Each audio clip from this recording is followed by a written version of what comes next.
입안이 자주 헐고 아픈 이유는? 여러분, 밥 먹다가 갑자기 입안이 찌릿하면서 눈물이 날 정도로 아픈 경험 있으시죠?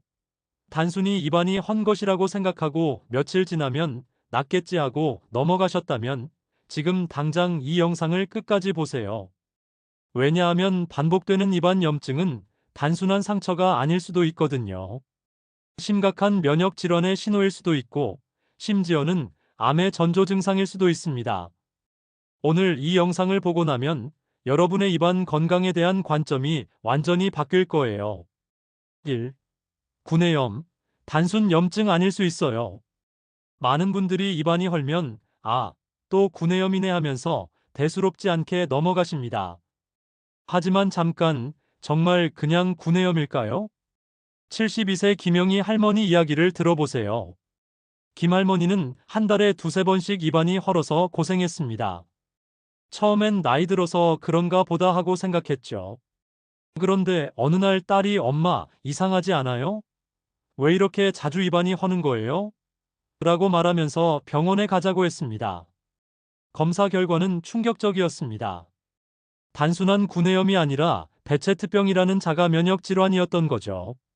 김 할머니는 만약 딸이 병원에 가자고 하지 않았다면 얼마나 더 고생했을까요? 라며 눈시울을 붉혔습니다. 실제로 구내염처럼 보이지만 전혀 다른 질환인 경우가 많습니다. 아프타성 구내염은 하얀 막으로 덮인 둥근 궤양이 특징인데 이는 면역계 이상으로 발생합니다. 한 번 생기면 보통 1에서 2주간 지속되고 자주 재발하는 특성이 있어요. 헤르페스성 구내염은 작은 물집들이 터지면서 생기는 궤양으로 바이러스 감염이 원인입니다. 특히 스트레스나 피로가 쌓였을 때 자주 발생하죠. 65세 이상 어르신들은 면역력이 떨어져서 헤르페스 바이러스가 재활성화되기 쉽습니다. 구강 칸디다증은 곰팡이 감염으로 인해 입안 전체가 하얗게 되거나 빨갛게 부어오르는 증상을 보입니다. 당뇨병이 있거나 면역 억제제를 복용하는 분들에게 자주 나타나요. 또한 구강 편평태선이라는 질환도 있습니다. 이는 입안에 하얀 줄무늬나 망 모양의 병변이 생기는 것으로 스트레스나 특정 약물 때문에 발생할 수 있어요. 심한 경우 음식을 먹기 어려울 정도로 아프기도 합니다. 베체트병의 경우는 더욱 심각합니다. 입안뿐만 아니라 눈, 피부, 관절까지 침범할 수 있는 전신 질환이거든요. 초기에는 단순 구내염으로 보이지만 한 달에 3번 이상 반복되거나 한 번에 여러 개가 생긴다면 반드시 전문의 진료를 받아야 합니다. 특히 60대 이후에는 타액 분비량이 줄어들면서 입안이 건조해집니다. 이때 세균이 더 쉽게 번식하고 작은 상처도 쉽게 염증으로 발전하게 되죠. 그래서 나이 들어서 그런가 보다 하고 넘어가면 안 되는 거예요. 잦은 구내염과 면역력 저하의 관계. 면역력과 구내염의 관계를 알려면 먼저 우리 입안이 얼마나 특별한 공간인지 이해해야 합니다. 입안은 매일 수십 가지 세균과 바이러스에 노출되는 최전선이에요. 그런데도 보통은 아무 문제가 없죠. 왜일까요? 바로 면역력 때문입니다. 68세 박철수 할아버지의 경우를 보면 코로나19에 걸린 후 회복 과정에서 한 달간 입안이 계속 헐었습니다. 젊었을 때는 입안이 해도 2에서 3일이면 나았는데 이번엔 한 군데 나으면 다른 곳이 헐고 그게 계속 반복됐어요 라고 말씀하셨죠. 이는 바이러스 감염으로 인해 전반적인 면역력이 떨어졌기 때문입니다. 면역력이 저하되면 입안의 세균 균형이 깨지고 작은 상처도 쉽게 염염으로 발전하게 됩니다. 우리 입안에는 평소에도 700여 종의 세균이 살고 있어요. 건강할 때는 좋은 세균과 나쁜 세균이 균형을 이루고 있습니다. 하지만 면역력이 떨어지면 이 균형이 깨지면서 나쁜 세균들이 급격히 증가하게 되죠. 특히 시니어분들은 여러 가지 이유로 면역력이 떨어지기 쉽습니다. 첫째, 자연스러운 노화 과정에서 면역세포의 기능이 저하됩니다. 둘째, 만성질환으로 인한 지속적인 스트레스가 면역체계를 약화시킵니다. 셋째, 여러 약물 복용으로 인한 부작용이 면역력에 영향을 줄 수 있어요. 69세 최순자 할머니는 당뇨병 관리를 위해 여러 약을 복용하고 계셨는데 어느 순간부터 입안이 자주 헐기 시작했습니다. 처음엔 스트레스 때문인가 싶었는데 혈당이 잘 조절되지 않을 때마다 입안이 더 심하게 헐더라고요라고 하셨어요. 실제로 당뇨병은 면역력을 크게 떨어뜨리는 대표적인 질환입니다. 혈당이 높으면 백혈구의 기능이 저하되고 상처 치유 능력도 현저히 떨어집니다. 그래서 당뇨병 환자분들은 입안 건강에 특별히 신경을 써야 해요. 수면 부족도 면역력 저하의 주요 원인입니다. 74세 김정호 할아버지는 불면증으로 밤마다 2에서 3시간밖에 못 주무셨는데 그 기간 동안 입안이 계속 헐었다고 하세요. 잠을 못 자니까 온몸이 아프고 입안까지 헐어서 밥 먹기도 힘들었어요 라고 토로하셨습니다. 스트레스 역시 면역력에 직접적인 영향을 미칩니다. 코르티솔이라는 스트레스 호르몬이 과도하게 분비되면 면역세포의 활동이 억제되거든요. 특히 가족 간병이나 경제적 어려움으로 인한 지속적인 스트레스는 구내염을 자주 발생시키는 주요 원인이 됩니다. 영양 불균형도 중요한 요소입니다. 단백질, 비타민, 미네랄이 부족하면 면역세포가 제대로 만들어지지 않아요. 특히 혼자 사는 어르신들의 경우 간편식이나 인스턴트 음식에 의존하다 보니 영양 불균형이 생기기 쉽죠. 3. 틀니, 보철물로 인한 물리적 자극. 틀니나 보철물로 인한 입안 손상은 시니어분들에게 가장 흔한 구내염 원인 중 하나입니다.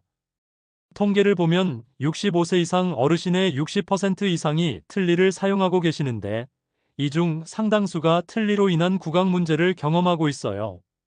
76세 한말순 할머니의 경우가 대표적입니다. 5년 전에 틀니를 처음 맞추셨는데 처음엔 괜찮았지만 시간이 지나면서 잇몸이 줄어들어 틀니가 헐렁해졌습니다. 틀니가 자꾸 움직이면서 잇몸을 찔러서 그 부분이 계속 헐어요. 밥 먹을 때마다 아파서 죽을 맛이에요 라고 하셨죠. 틀니가 맞지 않으면 여러 문제가 생깁니다. 첫째, 지속적인 마찰로 인해 잇몸에 상처가 생깁니다. 둘째, 상처 부위에 세균이 번식하면서 염증이 발생해요. 셋째, 통증으로 인해 제대로 씹지 못하게 되면서 소화불량까지 생기게 됩니다. 특히 문제가 되는 것은 틀니 안정제를 잘못 사용하는 경우입니다. 72세 박영수 할아버지는 틀니가 자꾸 빠져서 안정제를 과도하게 사용했는데 이것이 오히려 알레르기 반응을 일으켜 입안 전체가 부어오르고 헐었다고 하세요. 임플란트나 브릿지 같은 보철물도 마찬가지 문제를 일으킬 수 있습니다. 보철물의 모서리가 날카롭거나 높이가 맞지 않으면 혀나볼 안쪽을 계속 찔러서 상처를 만들어요. 67세 이영자 할머니는 임플란트 시술 후 계속 혀가 헐어서 고생했습니다. 처음엔 임플란트가 잘못된 건가 싶어서 걱정했는데 알고 보니 임플란트 크라운의 모서리가 너무 날카로워서 혀를 계속 다치게 한 거였어요 라고 하셨습니다. 이런 물리적 자극은 단순히 상처만 만드는 게 아닙니다. 지속적인 자극은 세포의 변화를 일으킬 수 있어서 심한 경우 구강암으로 발전할 위험도 있어요. 실제로 구강암 환자의 상당수가 만성적인 물리적 자극 부위에서 암이 발생한다는 연구 결과가 있습니다. 틀니 관리도 중요한 문제입니다. 74세 김순덕 할머니는 틀니를 빼고 자는 게 불편해서 끼고 잤는데 그러니까 잇몸이 더 많이 헐더라고요 라고 하셨어요. 틀니를 계속 끼고 있으면 잇몸이 숨을 쉴 수 없어서 세균이 번식하기 쉬운 환경이 됩니다. 또한 틀니 청소를 제대로 하지 않으면 틀니 표면에 세균막이 형성되어 구내염을 악화시킵니다. 78세 조영철 할아버지는 틀니를 물에만 담가두고 제대로 닦지 않았더니 입안에서 냄새까지 나고 계속 헐더라고요 라고 고백하셨습니다. 보철물로 인한 문제를 예방하려면 정기적인 검진이 필수입니다. 6개월마다 치과에 가서 보철물 상태를 점검하고 필요하면 조정을 받아야 해요. 또한 잇몸 상태가 변하면 그에 맞게 보철물도 조정해야 합니다. 4. 비타민 부족이 부르는 입병. 비타민 부족으로 인한 구내염은 생각보다 흔한 문제입니다. 특히 시니어분들은 식욕 감소, 소화 흡수 기능 저하, 만성질환으로 인한 영양소 손실 등으로 비타민 결핍이 생기기 쉬워요. 가장 대표적인 것이 비타민 B군 결핍입니다. 71세 정미경 할머니의 경우를 보면 혼자 살면서 식사를 대충 때우다 보니 입안이 자주 헐고 혀가 따가웠습니다. 혀끝이 화끈화끈하고 입술 모서리가 자꾸 갈라져서 밥 먹기가 힘들었어요 라고 하셨죠. 비타민 B 리보플라빈 부족은 입술 모서리가 갈라지는 구수염을 일으킵니다. 비타민 B6 부족은 혀가 빨갛게 부어오르고 혀 표면이 매끄러워지는 설염을 유발해요. 비타민 B12 부족은 혀가 붓고 아프며 맛을 제대로 느끼지 못하게 만듭니다. 69세 김태순 할아버지는 위 수술 후 비타민 B12 흡수가 잘 안 되면서 심한 구내염을 겪었습니다. 혀가 붓고 아파서 물 마시기도 힘들었는데 나중에 알고 보니 비타민 B12가 심하게 부족한 상태였어요 라고 말씀하셨습니다. 비타민C 부족도 심각한 문제입니다. 비타민C는 콜라겐 합성에 필수적인 영양소로 부족하면 잇몸에서 피가 나고 상처가 잘 낫지 않아요. 73세 박순희 할머니는 겨울철에 과일 섭취를 제대로 하지 않아서 잇몸에서 계속 피가 났다고 하세요. 이빨을 닦으면 피가 나고 사과를 먹으면 사과에 피가 묻어날 정도였어요. 그런데 비타민C를 꾸준히 먹고 과일을 많이 먹으니까 점점 좋아지더라고요 라고 경험을 나누셨습니다. 아연 부족도 구내염과 밀접한 관련이 있습니다. 아연은 상처 치유와 면역 기능에 중요한 역할을 하는데 부족하면 구내염이 자주 생기고 잘 낫지 않아요. 75세 이철호 할아버지는 당뇨병 약물 복용으로 인해 아연 흡수가 떨어지면서 만성적인 구내염에 시달렸습니다. 엽산 부족은 특히 여성 어르신들에게 문제가 됩니다. 70세 황정순 할머니는 빈혈 치료를 받으면서 엽산 부족 진단을 받았는데 그때 입안이 자주 헐고 혀가 아팠다고 하세요. 빈혈만 있는 줄 알았는데 엽산 부족 때문에 입안까지 문제가 생긴 걸 몰랐어요 라고 하셨습니다. 비타민 D 부족도 최근 주목받고 있는 문제입니다. 비타민 D는 면역 기능 조절에 중요한 역할을 하는데 부족하면 자가 면역 질환이나 만성 염증 질환이 생기기 쉬워요. 72세 강영호 할아버지는 코로나19 때문에 외출을 안 하면서 비타민 D가 심하게 부족해졌고 그 기간 동안 구내염이 자주 생겼다고 합니다. 영양 부족을 예방하려면 균형 잡힌 식사가 가장 중요합니다. 하지만 혼자 사는 어르신들은 식사 준비가 쉽지 않죠. 이런 경우에는 종합 비타민 보충제를 복용하는 것도 도움이 됩니다. 다만 보충제를 선택할 때는 주의해야 할 점들이 있어요. 복용 중인 약물과 상호작용이 있을 수 있고 과다 복용하면 오히려 부작용이 생길 수 있거든요. 반드시 의사나 약사와 상담 후 복용하는 것이 안전합니다. 특히 와파린 같은 항응고제를 복용하는 분들은 비타민 K가 포함된 보충제를 피해야 하고 신장 질환이 있는 분들은 칼륨이나 인이 많이 포함된 보충제를 조심해야 해요. 5. 혀, 입술, 잇몸에 생긴 궤양의 원인.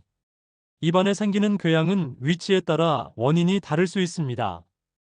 혀, 입술, 잇몸 각각의 특성을 이해하면 더 정확한 대처가 가능해요. 혀에 생기는 궤양부터 살펴보겠습니다. 74세 서영희 할머니는 혀 옆쪽에 궤양이 생겨서 3주간 고생했습니다. 혀가 아파서 말하기도 힘들고 침을 삼키기도 아팠어요. 처음엔 그냥 혀를 깨문 줄 알았는데 계속 아프더라고요 라고 하셨죠. 혀 궤양의 가장 흔한 원인은 물리적 외상입니다. 딱딱한 음식을 먹다가 혀를 다치거나 맞지 않는 틀니가 혀를 계속 찌르는 경우가 많아요. 하지만 외상 없이도 생길 수 있는데 이런 경우 아프타성 구내염이나 바이러스 감염을 의심해야 합니다. 특히 주의해야 할 것은 혀의 옆쪽이나 아래쪽에 생기는 궤양입니다. 이런 부위는 구강암이 잘 생기는 곳이거든요. 77세 김덕수 할아버지는 혀 옆쪽 궤양을 방치했다가 구강암 진단을 받으셨습니다.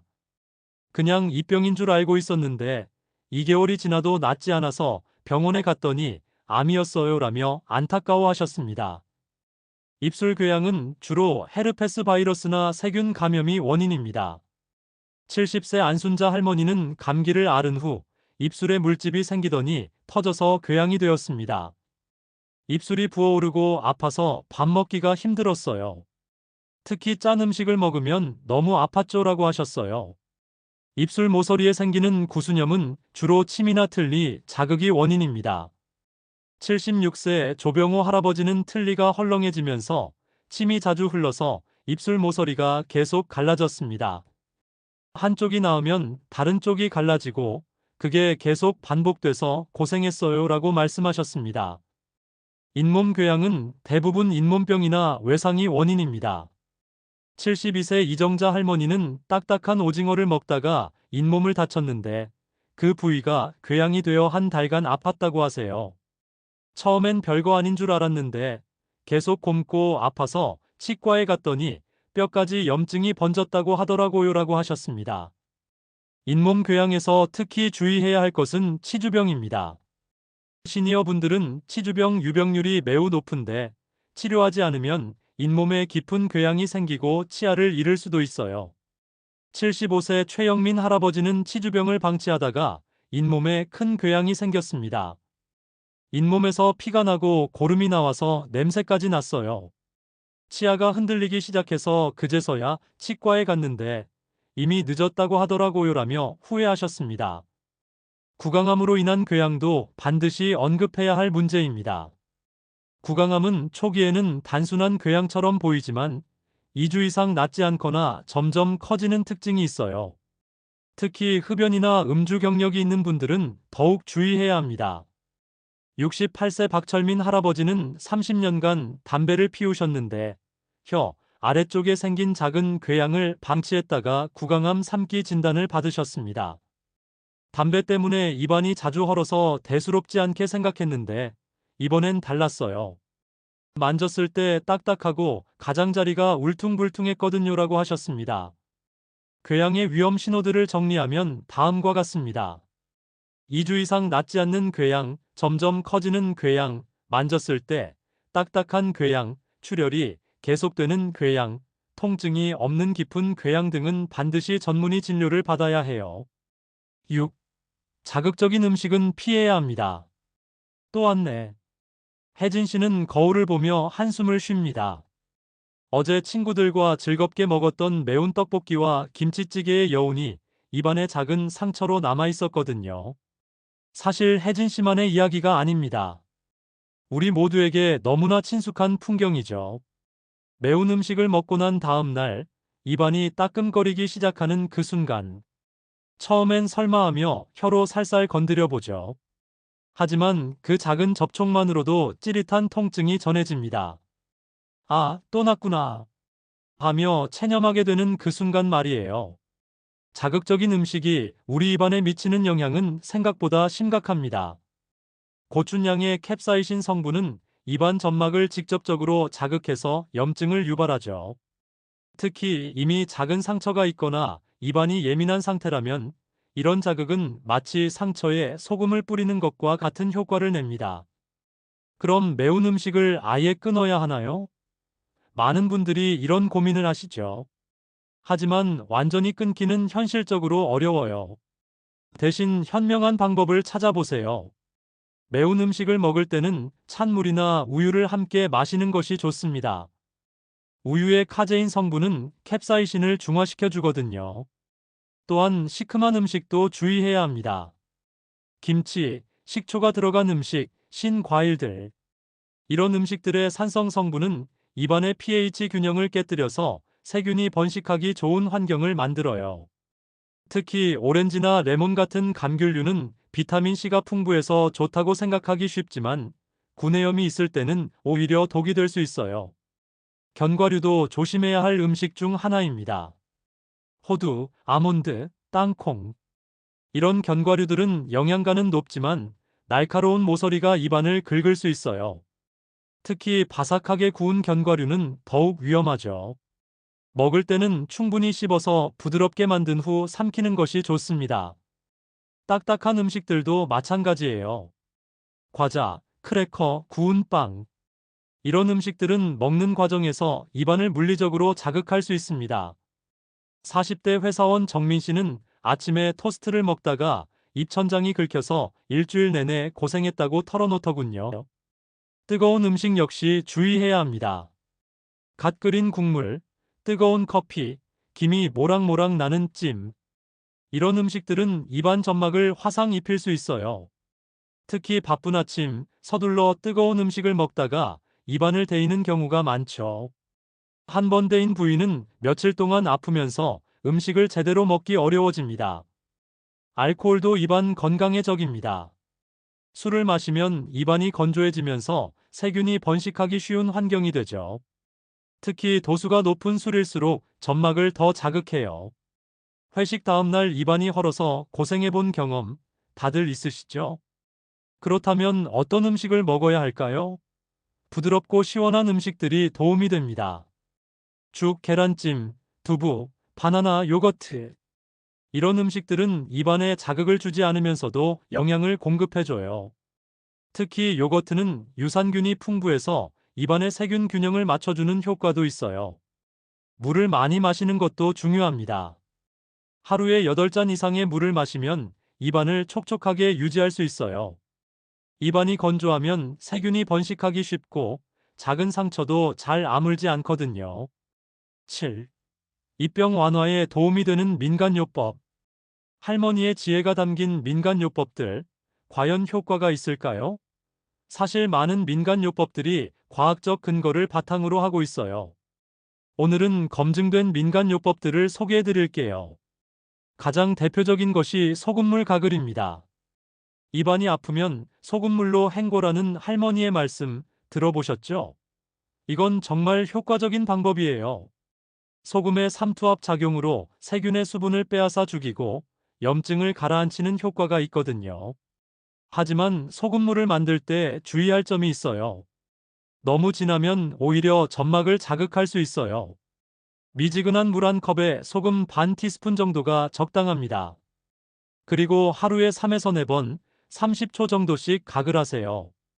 더 자주 하면 입안이 너무 건조해질 수 있어요.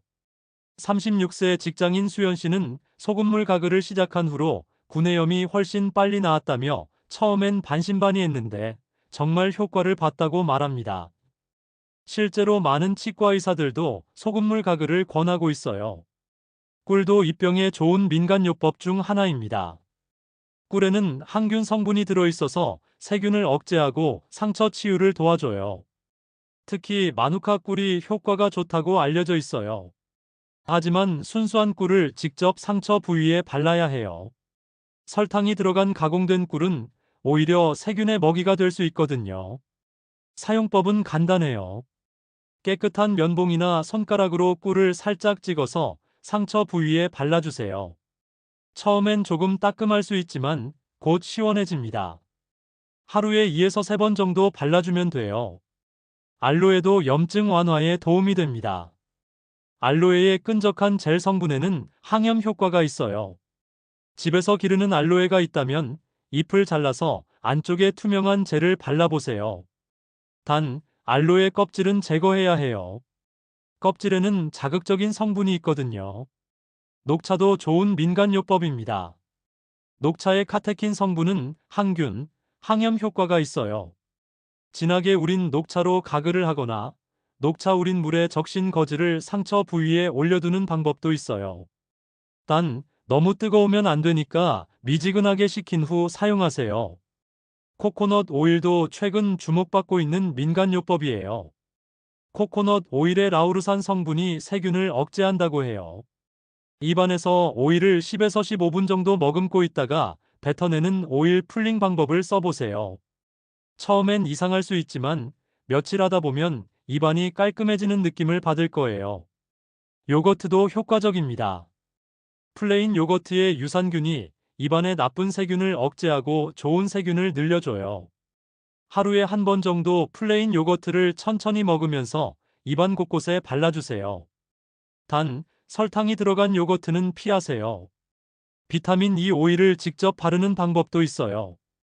비타민 E 캡슐을 터뜨려서 나온 오일을 상처 부위에 발라주면 치유를 도와줘요. 하지만 이 방법은 처음 사용할 때 알레르기 반응이 없는지 확인하고 써야 해요. 얼음찜질도 간단하면서 효과적인 방법입니다. 작은 얼음 조각을 거즈에 싸서 상처 부위에 대고 있으면 염증과 통증이 완화돼요.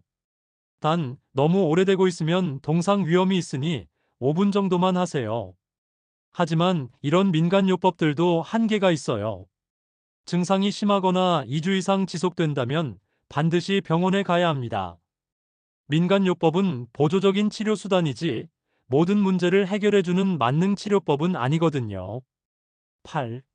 입안 상처가 오래가면 의심해야 할 질환. 2주가 지났는데도 낫지 않는 입안의 상처. 이제는 단순한 구내염이 아닐 수도 있어요. 우리가 간과하기 쉬운 심각한 질환들의 신호일 수 있거든요. 먼저 베체트병을 살펴볼게요. 이 병은 입안뿐만 아니라 전신에 영향을 미치는 자가 면역 질환이에요. 특히 반복적으로 나타나는 구내염이 주요 증상 중 하나죠. 30대 회사원 영수 씨는 한 달에 2번씩 입안이 헐어서 피곤하다고 생각했는데 알고 보니 베체트병이었다고 말합니다. 베체트병의 구내염은 일반 구내염과 좀 달라요. 크기가 더 크고 가장자리가 또렷하며 중앙이 깊게 파인 모양이에요. 또한 입안뿐만 아니라 성기 부위에도 비슷한 궤양이 나타날 수 있어요. 눈이 충혈되거나 관절이 아픈 증상도 함께 나타나죠. 크론병도 의심해볼 질환 중 하나예요. 이 병은 주로 장에 염증이 생기는 질환이지만 입안에도 궤양을 만들 수 있어요. 특히 볼 안쪽이나 잇몸 부위에 깊고 아픈 궤양이 반복적으로 나타나죠. 동시에 복통, 설사, 체중 감소 등의 증상도 함께 나타날 수 있어요. 구강암도 놓쳐서는 안 될 질환입니다. 초기 구강암은 일반 구내염과 구별하기 어려워요. 하지만 3주 이상 낫지 않는 궤양, 계속 커지는 상처, 단단하게 굳어지는 부위가 있다면 반드시 검사를 받아야 해요.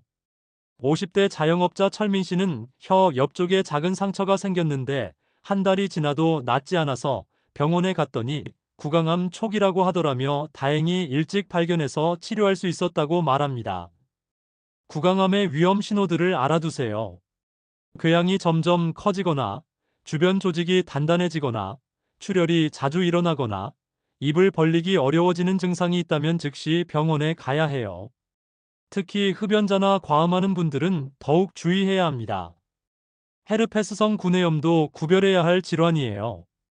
이 병은 헤르페스 바이러스에 의해 생기는데 일반 구내염보다 통증이 심하고 물집이 여러 개 생기는 특징이 있어요. 또한 발열, 몸살 기운과 함께 나타나는 경우가 많죠. 구강 편평태선이라는 질환도 있어요. 이 병은 면역계 이상으로 생기는데 입안에 하얀 줄무늬나 그물 모양의 병변이 나타나요. 때로는 궤양도 함께 생기죠. 특히 폐경기 여성에게 자주 나타나는 질환이에요. 당뇨병 환자들도 주의해야 해요. 당뇨가 있으면 상처 치유가 늦어지고 감염에 취약해져요. 평소보다 구내염이 자주 생기거나 잘 낫지 않는다면 당뇨 검사를 받아보는 것이 좋아요. 혈액 질환도 구내염과 관련이 있어요. 백혈병이나 재생불량성 빈혈 같은 혈액 질환이 있으면 면역력이 떨어져서 구내염이 자주 생기고 잘 낫지 않아요. 또한 잇몸에서 출혈이 자주 일어나기도 하죠. 약물 부작용으로 인한 구내염도 있어요. 항암제, 면역억제제, 일부 고혈압약 등을 복용하면 구내염이 생길 수 있어요. 새로운 약을 복용한 후 구내염이 생겼다면 담당 의사와 상의해 보세요. 스트레스성 구내염도 무시할 수 없어요. 지속적인 스트레스는 면역력을 떨어뜨리고 호르몬 균형을 깨뜨려서 구내염을 유발할 수 있어요. 특히 수험생이나 직장에서 스트레스가 심한 분들에게 자주 나타나죠. 중요한 건 이런 질환들을 조기에 발견하는 거예요. 평소보다 구내염이 자주 생기거나 2주 이상 낫지 않거나 다른 증상과 함께 나타난다면 반드시 병원에 가서 정확한 진단을 받으세요. 9. 반복되는 구내염, 병원 진료 필요 신호. 또 생겼네. 한 달에 2~3번씩 반복되는 구내염 때문에 고민인 분들 많으시죠? 언제까지 참고 견뎌야 할까요? 지금부터 병원에 가야 하는 명확한 신호들을 알려드릴게요. 가장 중요한 신호는 빈도입니다. 한 달에 3번 이상 또는 한 개가 나오면 곧바로 다른 곳에 생기는 패턴이 3개월 이상 지속된다면 반드시 병원에 가야 해요. 이는 단순한 구내염이 아닐 가능성이 높거든요. 28세 직장인 미영 씨의 경우를 보세요. 처음엔 스트레스 때문이라고 생각했어요. 하지만 6개월 동안 계속 반복되더라고요. 병원에서 검사해보니 면역력 이상이 있었어요. 치료받고 나서야 구내염이 줄어들었죠. 크기도 중요한 신호예요. 일반적인 구내염은 직경 1cm을 넘지 않아요. 하지만 1cm 이상의 큰 궤양이 생기거나 여러 개의 작은 궤양이 합쳐져서 큰 상처가 된다면 주의해야 해요. 이런 경우 베체트병이나 다른 자가 면역 질환을 의심해 볼 수 있어요. 통증의 정도도 살펴보세요. 일반 구내염은 아프긴 하지만 일상생활에 큰 지장을 주지 않아요. 하지만 음식을 전혀 먹을 수 없을 정도로 아프거나 말하기조차 어려울 정도라면 병원에 가야 해요. 42세 주부 순희 씨는 구내염 때문에 3일 동안 죽만 먹었어요. 말할 때마다 너무 아파서 대화도 제대로 못했죠. 병원에 가서야 헤르페스성 구내염이라는 걸 알았어요 라고 말합니다. 치유 기간도 중요한 지표예요. 일반 구내염은 1에서 2주 내에 완전히 낫는 게 정상이에요. 하지만 3주 이상 지속되거나 좋아졌다가 다시 나빠지는 패턴을 반복한다면 전문의 진료를 받아야 해요. 전신 증상이 함께 나타나는 것도 위험 신호예요. 구내염과 함께 발열, 몸살, 관절통, 피부 발진, 눈의 충혈 등이 나타난다면 전신 질환의 가능성이 있어요. 특히 베체트병, 크론병, 루푸스 같은 자가 면역 질환을 의심해 볼 수 있죠. 가족력도 확인해 보세요. 가족 중에 자가 면역 질환, 염증성 장질환, 구강암 등의 병력이 있다면 더욱 주의해야 해요. 유전적 소인이 있을 가능성이 높거든요. 약물 복용 후 생긴 구내염도 병원 진료가 필요해요. 특히 새로운 약을 복용한 후 구내염이 생겼다면 약물 알레르기나 부작용일 수 있어요. 혼자 판단하지 말고 처방한 의사와 상의하세요. 출혈이 자주 일어나는 것도 위험 신호예요. 구내염 부위에서 계속 피가 나거나 잇몸에서 자주 출혈이 일어난다면 혈액 질환이나 전신 질환을 의심해 봐야 해요. 입 벌리기가 어려워지는 증상도 주의해야 해요. 구내염 때문에 입을 벌리기 힘들거나 턱 관절에 문제가 생겼다면 염증이 깊은 조직까지 퍼졌을 가능성이 있어요. 목에 림프절이 붓는 것도 확인해 보세요. 구내염과 함께 목이나 턱 아래 부위가 붓고 아프다면 감염이 번진 것일 수 있어요. 이런 경우에는 항생제 치료가 필요할 수 있어요. 병원에 갈 때는 증상을 자세히 기록해 가세요. 언제부터 시작됐는지, 얼마나 자주 생기는지, 어떤 음식을 먹었을 때 더 아픈지, 복용 중인 약은 무엇인지. 이런 정보들이 정확한 진단에 도움이 돼요. 35세 교사 현정 씨는 처음엔 민망해서 병원 가기를 미뤘어요. 하지만 정확한 진단을 받고 나니 치료 방향이 명확해졌죠.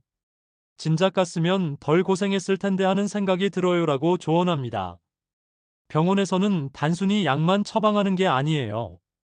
혈액 검사, 조직 검사, 알레르기 검사 등을 통해 근본 원인을 찾아내죠. 때로는 내과, 피부과, 혈액종양내과 등 다른 과와의 협진이 필요할 수도 있어요. 지금까지 입안이 자주 헐고 아픈 이유들을 함께 살펴봤습니다. 단순해 보이는 구내염 뒤에 숨어 있는 다양한 원인들, 그리고 우리가 놓치기 쉬운 위험 신호들까지 말이에요. 기억하세요. 입안의 작은 상처 하나라도 우리 몸이 보내는 중요한 신호일 수 있어요. 때로는 스트레스의 신호이기도 하고, 때로는 영양 부족의 경고이기도 하죠. 심한 경우에는 심각한 질환의 첫 번째 증상일 수도 있고요. 하지만 너무 걱정만 하지는 마세요. 대부분의 구내염은 적절한 관리와 생활습관 개선으로 충분히 예방하고 치료할 수 있어요. 규칙적인 생활, 균형 잡힌 영양 섭취, 스트레스 관리, 그리고 무엇보다 구강 위생에 신경 쓰는 것이 가장 중요합니다.